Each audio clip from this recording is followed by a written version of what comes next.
o pastor Thomas, sou um dos pastores dessa igreja, e para mim é uma alegria apresentar, convidar a vir aqui, vem aqui, Tiago, pastor Tiago Abidal.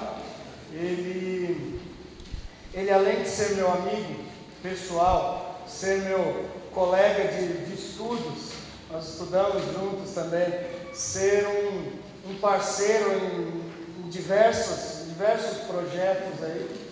Quando me perguntam, fora da nossa igreja, pense em um pastor com quem você divide aí ombro a ombro a mesma luta. Eu não estou falando isso tudo, deixa eu explicar, que é para parecer que ele é muito bom, ficar elogiando ele. Não, eu quero dizer para vocês quem vai pregar, para que vocês tenham a confiança de, ouvindo a palavra de Deus, saberem que vem de um servo de Deus, de alguém preparado para isso e de alguém que tem uma vida exemplar. O pastor Tiago Abidal é um exemplo para a minha própria vida. Então, não podia, dentro desse assunto, desse Enco Jovem, ter alguém melhor do que o pastor Tiago Abidal. Depois ele vai apresentar a sua noiva. Espero que logo ele possa apresentar a sua esposa, né? Está marcado já. Está marcado. Está amarrado, né? Toda sorte de compromisso. Então, mas eu falei, vou deixar o pastor Tiago Abidal apresentá-la. Mas é uma grande alegria para mim e para a nossa igreja receber o pastor Tiago Abidal como preletor desse Enco Jovem 2012. E é um prazer poder estar numa igreja onde a gente sabe que a palavra de Deus é pregada, onde ela é ensinada com zelo, com cuidado, e onde vocês jovens aqui estarão sendo desafiados nesses 3 dias a buscarem a Deus, a conhecerem e a andarem como Cristo andou. Ok, esses 3 dias a gente vai refletir um pouco sobre ser como Jesus, ou andar como Jesus, e eu creio que nada melhor do que a própria palavra de Deus que nos desafia nesse sentido. Mas também, se a gente olhar para a história da igreja e homens que falaram sobre a santificação, sobre ser aquilo que Deus planejou para nós, sobre viver uma vida reta, sobre caminhar em direção ao céu, todos eles entenderam que a santificação, esse processo de ser um cristão maduro, envolve se tornar mais parecido com Jesus. E essa é a razão do nosso tema desses 3 dias. Charles Spurgeon, um pregador batista do século XIX, pastor batista, disse que a santidade não é o caminho para Cristo, mas Cristo é o caminho para a santidade. Ou seja, se você quer se tornar cada vez mais santo, você precisa andar como Jesus, você precisa seguir o caminho que Jesus andou. Um outro bispo anglicano da época de Spurgeon, J.C. Ryle, disse o seguinte: você quer ser santo? Então terá de começar com Cristo. Você deseja continuar sendo santo? Então permaneça em Jesus Cristo. Ou seja, o caminho de santidade só é possível se nós andarmos com Jesus, se nós trilharmos os passos dele. Lutero dizia que nós em Cristo equivale à justificação e Cristo em nós equivale à santificação. João Calvino, que o pastor Marcos aqui é um devoto, João Calvino, ele dizia que Cristo tem que ser como um espelho para nós, quando nós trilhamos a nossa caminhada da fé, onde nós pedimos graça a Deus para continuar olhando para esse espelho e trilhar a nossa jornada cristã. Então, nada como olhar para Jesus. E a Bíblia vai falar isso várias vezes.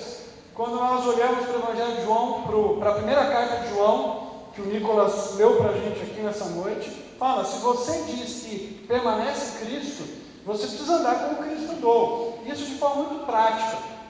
Porque nós, como evangélicos, muitas vezes enfatizamos esse aspecto da justificação.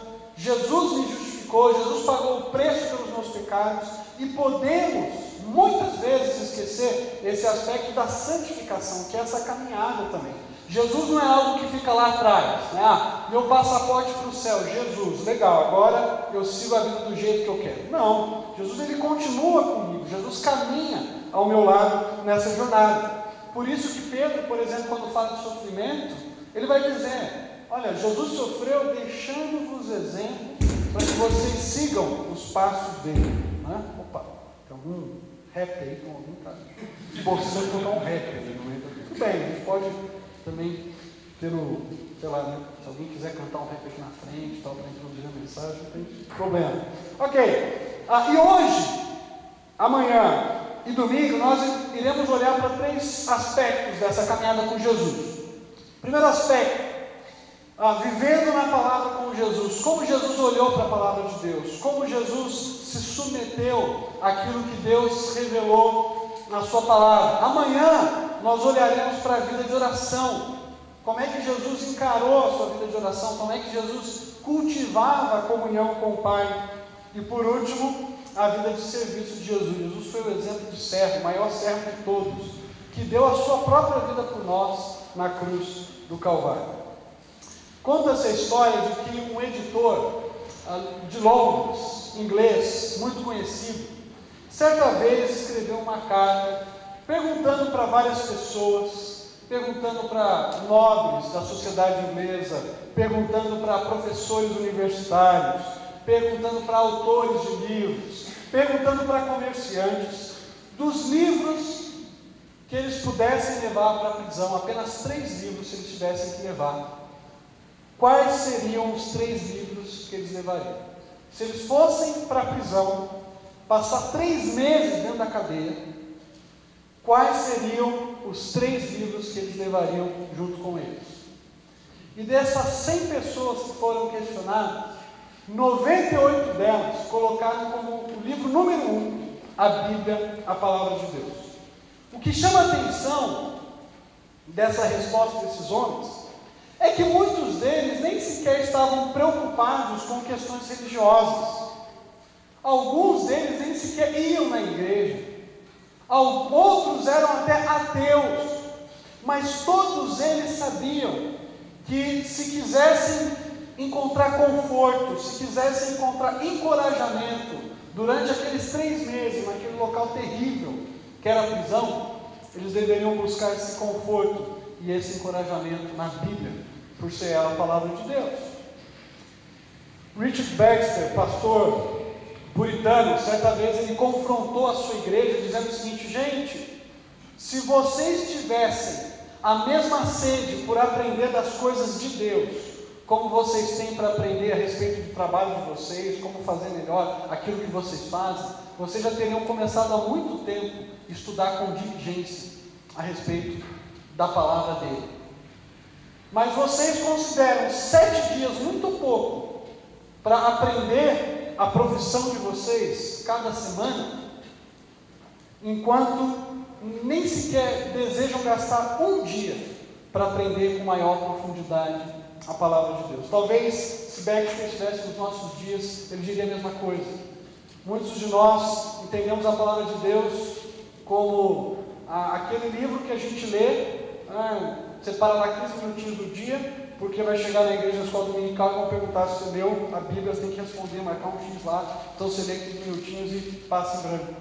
Ou aquele livro que a gente lê todo domingo na igreja, e a gente deixa de dar o valor devido à palavra de Deus. E eu quero olhar para Jesus como modelo de alguém que encarou com seriedade a Bíblia, de alguém que quando foi tentado, de alguém que quando foi desafiado por Satanás a quebrar aquilo que Deus tinha orientado ele a fazer, olhou para a palavra de Deus como padrão, olhou para a palavra de Deus como a sua bússola, o seu norte, e essa pessoa foi o Senhor Jesus.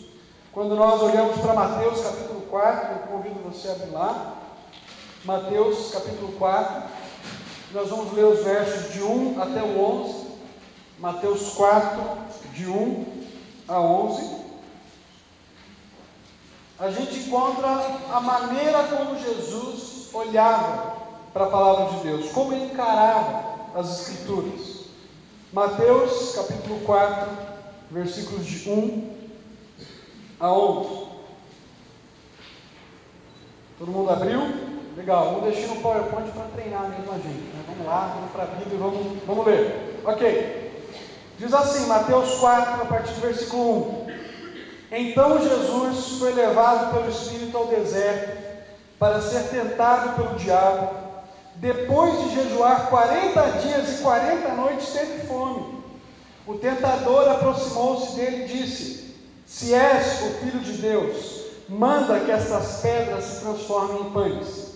Jesus respondeu: está escrito, nem só de pão viverá o homem, mas de toda a palavra que procede da boca de Deus. Então o diabo o levou à cidade santa, colocou-o na parte mais alta do templo e lhe disse: se és o Filho de Deus, joga-te daqui para baixo, pois está escrito, ele dará ordens a seus anjos a seu respeito, e com as mãos eles o segurarão, para que você não tropece em pedra alguma. Verso 7, Jesus lhe respondeu: também está escrito, não ponha à prova o Senhor, o seu Deus. Depois, o diabo levou a um monte muito alto, e mostrou-lhe todos os reinos do mundo e o seu esplendor. E lhe disse: tudo isso te darei, se te prostrares e me adorares. Jesus lhe disse: retire-se, Satanás, pois está escrito, adore o Senhor, o seu Deus, e só a Ele preste culto. Então o diabo deixou, e anjos vieram e o serviram. Vamos orar? Querido Deus, nós te agradecemos pela tua palavra, te agradecemos por Jesus Cristo, que não apenas morreu na cruz para nos salvar dos nossos pecados, algo importantíssimo, algo fundamental para o nosso relacionamento contigo, mas o Senhor Jesus também viveu aqui nessa terra e nos deixou um exemplo e nos deixou um modelo para seguirmos os seus passos. Pedimos que o Senhor fale conosco nessa noite e que o Senhor nos desafie a andarmos, a vivermos na tua palavra como Jesus viveu. É o que nós oramos no nome de Jesus. Amém. A mensagem de hoje a gente vai refletir um pouco sobre essas três respostas que Jesus dá para Satanás na sua tentação no deserto. Quando nós lemos o Evangelho de Mateus, a gente descobre que Jesus, ele acabou de ser batizado. No final do capítulo 3, veio uma voz do céu, Deus dizendo para Jesus: olha, esse é o meu filho amado, em quem eu tenho prazer. E quando essa voz diz que Jesus era o filho amado dele, nesse mesmo momento vem o Espírito de Deus e desce sobre Jesus, capacitando Jesus para o ministério que ele tinha à frente. E nessa cena então do batismo, lá para o João, quando o Espírito vem sobre Jesus e o capacita, a gente se depara no capítulo 4 com o mesmo Espírito o levando agora para o deserto. O Espírito de Deus que vem no momento do batismo para confirmar que Jesus era o Filho amado do Pai, agora leva Jesus para uma situação complicada. Ele vai ter que enfrentar o inimigo de Deus, ele vai ter que enfrentar o diabo no deserto, e Jesus então passa 40 dias e 40 noites jejuando. Por que Mateus dá esse detalhe de 40 dias e 40 noites? Porque assim como os árabes fazem hoje, no primeiro século, os judeus também jejuavam durante o dia, mas à noite eles podiam comer. Então, no nascer do sol, ao pôr do sol, era a hora do jejum, mas à noite então as pessoas começavam a ter as suas refeições e se alimentarem para aguentarem o dia seguinte. Mas Jesus, diferente de todos, ele passa tarde, manhã, noite em jejum, porque ele sabia que ele tinha um desafio pela frente. Ele ia enfrentar o inimigo de Deus e ele precisava ter a força do Espírito, ele precisava estar fundamentado na palavra, em comunhão com o Pai, para vencer o tentador naquele momento. E durante esse momento de tentação no deserto, que nos lembra dos 40 anos que Israel passou no deserto também, não é à toa, Jesus é apresentado aqui como o Israel por excelência. Tudo aquilo que Israel fracassou, Jesus faz com excelência. No capítulo 3, Jesus passa pelas águas, como Israel passou pelas águas. Jesus vem do Egito no capítulo 2, como Israel veio do Egito. E agora Jesus está no deserto. Ele vai ser tentado por Satanás, assim como o povo de Israel foi provado no deserto. No deserto, Israel falhou. no deserto, Jesus vence o inimigo de Deus. E no começo do texto nós encontramos esse desafio de que uma vida na palavra de Deus nos conduz a uma vida dependente de Deus. Uma vida na palavra nos conduz a uma vida dependente. E nós temos isso nos versículos 3 e 4, quando Satanás chega para Jesus e fala: se tu és o Filho de Deus, manda que estas pedras se transformem em pães. Jesus respondeu: está escrito, nem só de pão viverá o homem, mas de toda a palavra que procede da boca de Deus. É interessante que o diabo, ele toca exatamente no ponto frágil de Jesus. Jesus estava 40 dias sem comer nada. Contam-se, alguns comentaristas falam que as pedras calcárias ali daquela região do deserto, provavelmente para onde Jesus foi, na Judéia, elas tinham a aparência de pão. Então você imagina Jesus morrendo de fome num deserto, olhando para pedras que pareciam pães daquela época, e aí chega o diabo e fala: não, você é filho de Deus? Deus não acabou de dizer para você lá no final do capítulo 3 que você é o filho amado dele? Mas que negócio é esse? Como é que o filho amado de Deus passa fome? Como é que o filho amado de Deus não tem o que comer? Você é filho de Deus, pega essas pedras e transforma essas pedras em pães. E Satanás aqui então está tentando Jesus a tomar uma atitude sem esperar pelo Pai. Se você tem todo o poder que o seu Pai te deu, então transforme isso em pão. Não espere pelo Pai, não espere pela provisão de Deus, faça você mesmo essas pedras em pães. E a gente entende que essa tentação do diabo tinha esse aspecto de fazer Jesus agir sem esperar pela provisão do Pai, pela resposta que Jesus dá.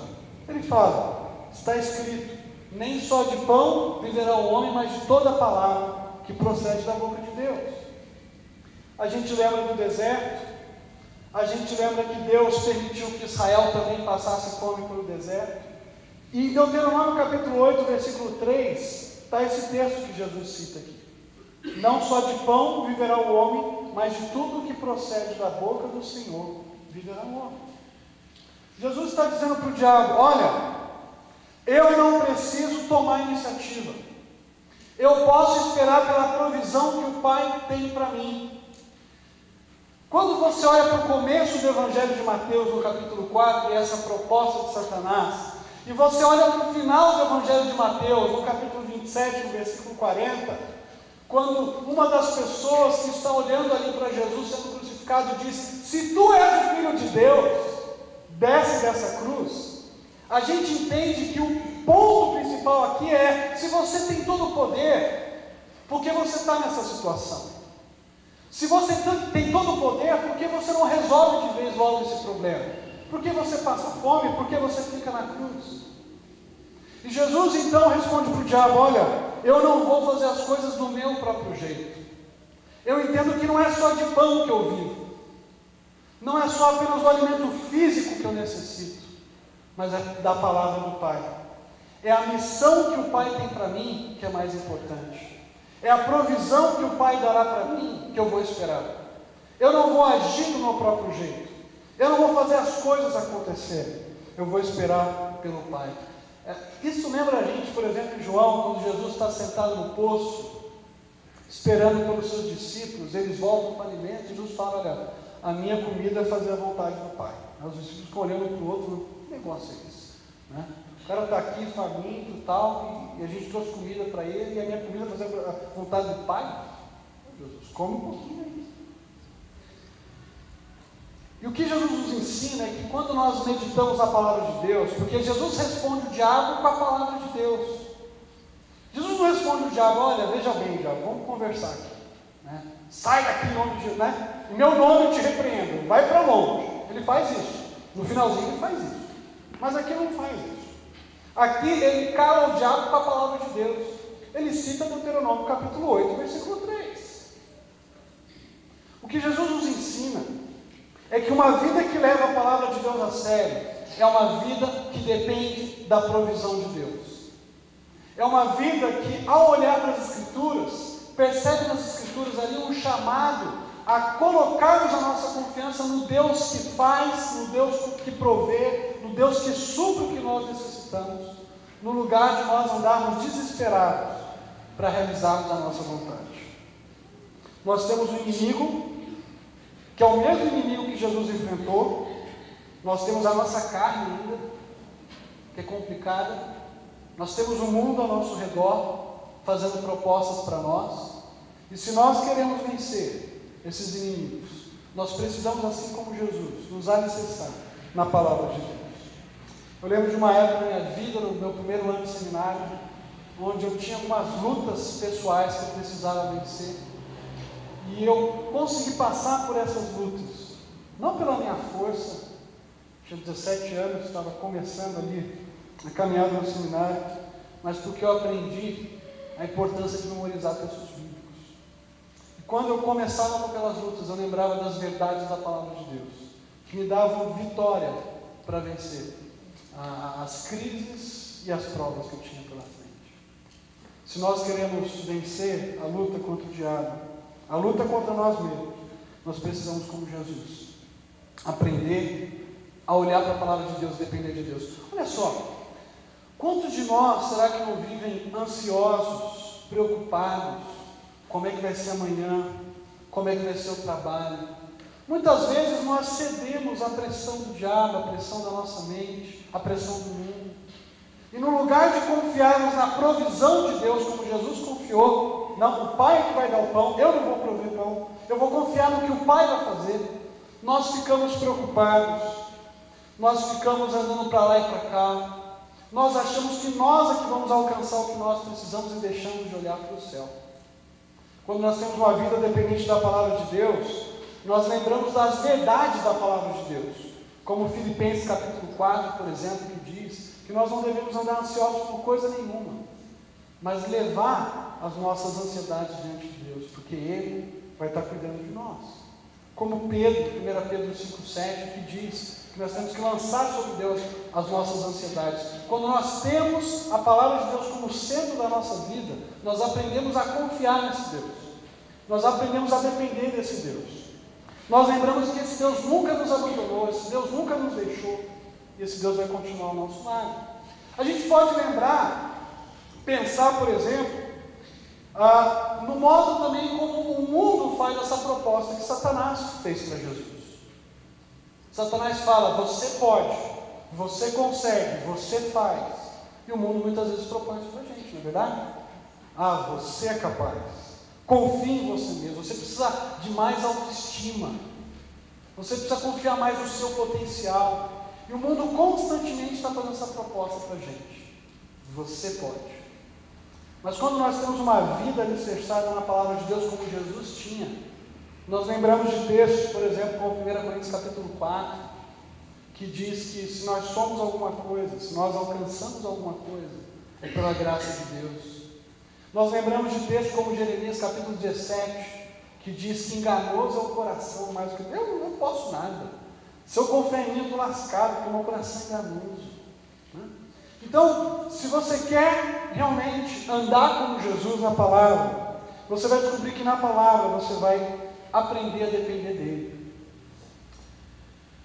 Quantas pessoas estão vivendo para si e estão dizendo assim, mas Deus quer que eu seja feliz. Eu posso fazer as coisas acontecerem para que eu seja feliz. Eu não vou esperar para Deus me fazer feliz. Eu mesmo vou fazer. Porque afinal de contas Deus quer a minha felicidade. Essa independência de Deus. Em vez de eu esperar Deus mostrar o caminho, de Deus mostrar a direção, eu tomo as providências. E essa desculpa, Deus quer que eu seja feliz, tem levado pessoas a tomarem as mais diversas atitudes de forma independente dele. É cristão que namora com incrédulo, sabe que não pode, mas Deus quer que eu seja feliz. Por que eu vou esperar Deus me dar aquela pessoa que Ele tem para mim? Eu não vou esperar pela provisão de Deus, eu vou dar o meu jeito. Muitos jovens e moças, eu estava conversando com o pastor esses dias, semana passada, e ele falando de homens casados até, que ele aconselha, que lutam, por exemplo, com a prática da masturbação. Jovens que lutam com isso, porque aquela ideia da autogratificação. Mas eu quero ser feliz. Eu quero resolver o meu problema agora. No lugar de eu depender de Deus, entender que Deus é bom, que Deus está me restringindo algo, porque Ele tem algo melhor para mim, eu vou esperar nele, como Jesus esperou pelo Pai, eu tomo as minhas providências e eu busco a minha felicidade. Tantas coisas. A gente usa a expressão, Deus quer que eu seja feliz, para agir independentemente de Deus. Se você quer viver uma vida na palavra, você vai descobrir que essa vida é uma vida que depende de Deus, que confia nele. Segundo aspecto que a gente vê nesse texto aí, é que quando nós dependemos de Deus, quando nós, aliás, olhamos para a palavra de Deus como Jesus olhou, nós deixamos de fazer de Deus o nosso gênio da lâmpada mágica, aquele que vai realizar todos os nossos desejos, aquele que é obrigado a realizar o que nós estamos pedindo. Como Jesus responde para o diabo no versículo, a partir do verso 7, mas olha só a partir do versículo 5 que o diabo propõe aí. Então o diabo o levou à cidade santa, colocou na parte mais alta do templo e lhe disse: se és o Filho de Deus, joga-te daqui para baixo, pois está escrito, ele dará ordens a seus anjos a seu respeito, e com as mãos eles o segurarão, para que você não tropece em alguma pedra. O que Jesus responde? Também está escrito, diabo, não põe à prova o Senhor, o seu Deus. O diabo aqui, ele fala, tá bom, você quer usar a palavra de Deus, então também vou usar. E aí o diabo cita para Jesus o Salmo 91, versículos 11 e 12. Né? Ele vai dar ordens a seu respeito, e os anjos vão cuidar de você para que você não tropece. Está vendo, Jesus? Agora a gente está aqui no alto do templo, as pessoas estão lá embaixo, se joga lá para baixo, que as pessoas vão olhar para você e vão falar, poxa, isso aí só pode ser o Messias. Porque como é que os anjos vão cuidar de uma pessoa assim?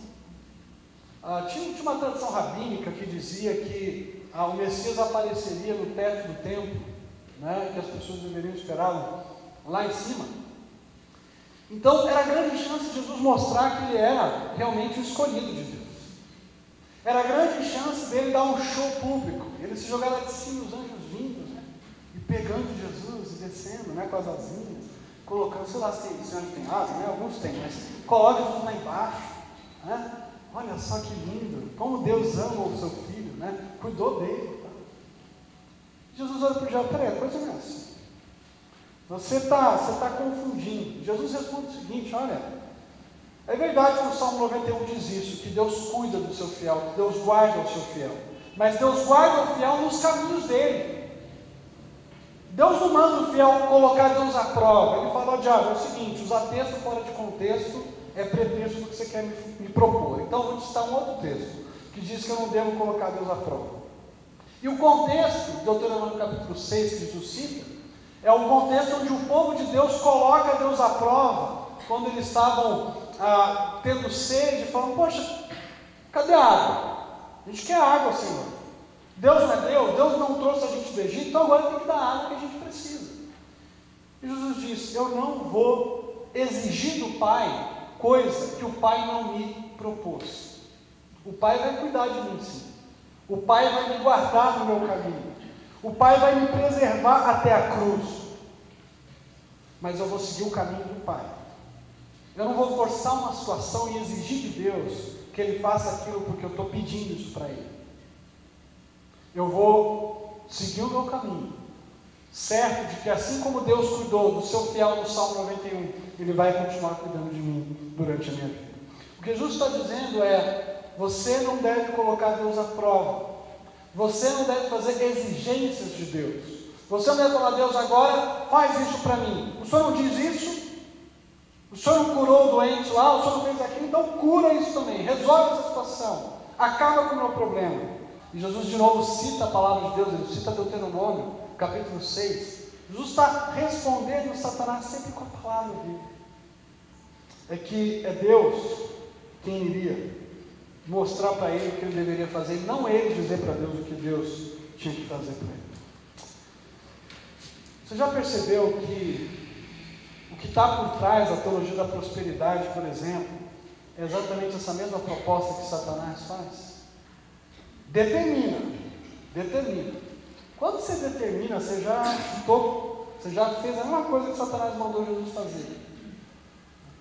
Por quê? Jesus curou doentes, mas não curou todos os doentes da sua época. Deus promete que vai nos perdoar, Deus promete nos dar a sua salvação, Deus promete nos dar o céu, mas Ele diz que nessa vida a gente vai ter muitas aflições.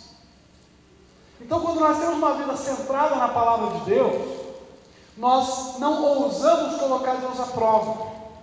Nós não fazemos de Deus aquele gênio da lâmpada mágica. Vou esfregar 3 desejos, Senhor, 3 a cada dia, tá bom? Então, tem esse esquema aí, o Senhor realiza o que eu estou te pedindo, né? Dá o meu carro zero, a casa própria que eu quero, cura aquela pessoa que eu gosto muito.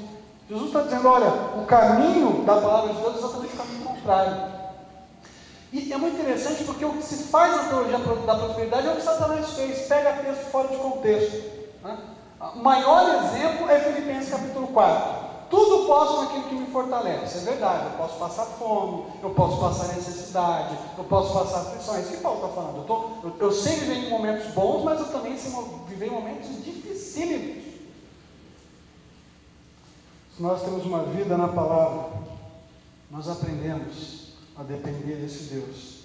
E nós aprendemos que nós não devemos colocar o nosso Deus à prova. Talvez você não exija de Deus a casa própria ou o carro zero, mas às vezes você pode questionar a fidelidade de Deus. Você fala, poxa, mas eu estou até agora solteiro, estou com 16 anos de idade, Deus ainda não me mostrou com a minha esposa ainda, né? E fica, né? Poxa, cadê Deus? Pô, eu só tinha que ter me dado já, definir a vida, né? Ou então, talvez a gente passe por momentos difíceis. Talvez você tenha uma pessoa muito querida, talvez sua mãe, seu pai, uma pessoa da sua família que está passando por um momento de doença muito complicado, e você questiona, poxa Deus, por que você não curou essa pessoa ainda? Por que aquele cara que é sem vergonha, que apronta, fica curado, e essa pessoa que eu gosto tanto não é curada? Quando nós temos uma vida alicerçada na palavra de Deus, nós aprendemos, assim como Jesus, que Deus não é um gênio que resolve os problemas quando a gente quer, mas Ele é o Deus que nos guia na nossa jornada e que cuida dos nossos caminhos. Como é que você tem olhado para Deus? Talvez é aquele emprego que você tanto quer, talvez é aquela prova que você fala, Senhor, me ajuda a tirar 10 nessa prova. Você não estudou o semestre todo, mas você acha que Deus, porque você estudou naquele dia anterior, Deus tem que te fazer tirar 10, porque se você não tirar 10, você tira 9 meses, você repete de ano. Então, não faça de Deus o seu gênio da lâmpada mágica. Por último, os versículos de 9 a 11 nos ensinam o seguinte, que a palavra de Deus nos leva a adorar somente a Ele. Versículos de 9 a 11. O diabo falando para Jesus, tudo isso te darei se te prostrares e me adorares. Verso 10, Jesus me disse, retire-se Satanás, pois está escrito, adore o Senhor, o seu Deus, e só a Ele preste culto. Então o diabo deixou, e anjos vieram e o serviram. De novo Jesus responde o diabo com a palavra de Deus. O diabo é o Deus desse mundo, o diabo é aquele que comanda todas as coisas. 1 João vai dizer que esse mundo está deitado no colo do maligno, ele comanda esse sistema anti-Deus. E o diabo então faz uma proposta para Jesus, já que você é um filho amado de Deus, você não vai ser o Messias que vai sentar no trono de Davi e vai reinar sobre todas as coisas? Então, deixa eu te fazer uma proposta, só dá uma inclinadazinha só diante de mim, se prostra um pouquinho, que eu te dou todos os reinos do mundo. O que o diabo está propondo para Jesus é, em vez de você passar pela cruz, ser rejeitado, ser açoitado, as pessoas dizendo para você, crucifica-o, crucifica-o, eu tenho um corta-caminho aqui, para você ir direto para a coroa. Deus já tinha prometido para Jesus todas as nações como herança. O Salmo capítulo 2, que é citado em Mateus capítulo 3, né, quando Deus fala, tu és meu filho amado, né, ele é lembrado ali naquele momento. Naquele Salmo, capítulo 2, Deus promete todas as coisas para Cristo. E Cristo de fato vai reinar sobre todas as coisas. Mas é que antes da coroa tinha a cruz. Antes da glória tinha o sofrimento. Porque antes de Jesus ser o rei que vai reinar sobre todas as coisas, ele precisava ser o servo sofredor de Isaías 53. E o diabo está falando, olha, tem uma proposta melhor. Você senta hoje no trono. Você conhece o tal de César aí? Pois é, você vai ficar acima dele. Você vai comandar todas as coisas. Você vai ser o homem mais poderoso do mundo da sua época. Só dá uma inclinadazinha, só um pouquinho só. E me adora. E Jesus responde para Satanás com a palavra de Deus de novo. No versículo 11. Adore o Senhor seu Deus, e só Ele preste culto. Jesus cita de novo Deuteronômio capítulo 6. Mostrando que a maneira que nós vencemos o diabo, as tentações, não é com a nossa força. Você não vai pegar o diabo, dar um golpe, vai dar uma chave de braço no diabo, fala, está vendo, o diabo, fica aí agora e você não levanta mais. Você não vai conseguir fazer isso. Mas você vai vencer o diabo com a palavra de Deus, no poder do Espírito de Deus. Jesus cita a palavra de Deus para mostrar que a nossa força, o nosso poder não está em nós, mas está na revelação que Deus deu para nós, que é a Bíblia. Se Jesus cedesse a proposta do diabo, e ele amasse o mundo e as coisas do mundo, o amor do Pai não estaria nele. Se Jesus cedesse às propostas do diabo, de reinar sobre todas as coisas, ele estaria colocando seu coração naquilo que é passageiro, não naquilo que dura para sempre. Jesus responde com a palavra. É só a Deus que o adora. Só Deus deve ser adorado. Só o Pai deve ser reconhecido como Deus, não você, Satanás. E Satanás vai embora. Jesus é servido pelos anjos. Mas ele nos deixa uma lição de que quando nós temos uma vida centrada na palavra de Deus, nós aprendemos que Deus é o único digno da nossa adoração. Talvez eu e você, a gente não se dobra diante de imagens, não é verdade? Para adorar. Não tem um diabo, o diabo não aparece para você, né? Espero que não, né? Assim, não aparece para você e fala, me adora agora, vai lá, sai da cama aí, chega à noite no seu quarto, eu sou o diabo, né? Agora vamos acender a luz aí e se prostra. Não, o diabo não faz isso. Talvez você não se prostre diante de imagens, mas como João Calvino certa vez disse, o nosso coração é uma fábrica perpétua de Deus. Nós fazemos isso, nós adoramos coisas, mesmo sem fazer imagens delas. Quando nós cultivamos uma vida na palavra de Deus, nós conseguimos vencer a idolatria do nosso coração. Eu e você somos idólatras por natureza, e só a palavra de Deus pode nos ajudar a vencer essa idolatria. A gente pode adorar o dinheiro, fazendo do dinheiro, né, aquela ideia de estabilidade. Não quero ser rico, só quero ter uma vida estável, tá? Quero ter a casa própria, o carro. Não é assim. A gente coloca a confiança nas coisas que a gente tem. Não, estou tranquilo, né? Se eu bater o carro e tiver que indenizar alguém, eu vendo minha casa e pago, não tem problema, não tem que ficar endividado a vida toda, né? Então, sabe aquele negócio de, eu estou estável, eu tenho todas as coisas, não me falta nada, a dispensa de casa tem tudo, e a gente acha que isso é a nossa confiança. No lugar de colocar a nossa confiança em Deus. Ok, Deus me deu uma casa própria, Deus me deu o carro, mas a minha confiança não está nessas coisas. A minha confiança está que se Deus quiser me tirar tudo isso amanhã, eu vou continuar dependendo dele. É esse o desafio que Jesus lança para a gente aqui. O único digno da nossa adoração, da nossa dependência, tem que ser Deus. Certa vez o professor Carlos Oswaldo, numa das suas mensagens, definiu a adoração como o Deus como aquele de quem você depende. Deus é aquele de quem você depende para a sua segurança, para o seu significado e para a sua subsistência. 3 S's: sua segurança, significado na sua vida e para o seu sustento. Se você coloca a sua confiança em qualquer outra coisa que não Deus, o chefe do trabalho, você está adorando o chefe do trabalho. O seu trabalho, não tem que trabalhar que nem um doido. falto na igreja, não vou mais para a igreja tal, e não quero, que não, tem que trabalhar, senão vou ser desempregado. Você está adorando o seu trabalho. Ou talvez o seu problema seja seus amigos. Como adolescente é tentado adorar os amigos. Se os seus amigos fazem uma coisa, você vai lá e faz junto.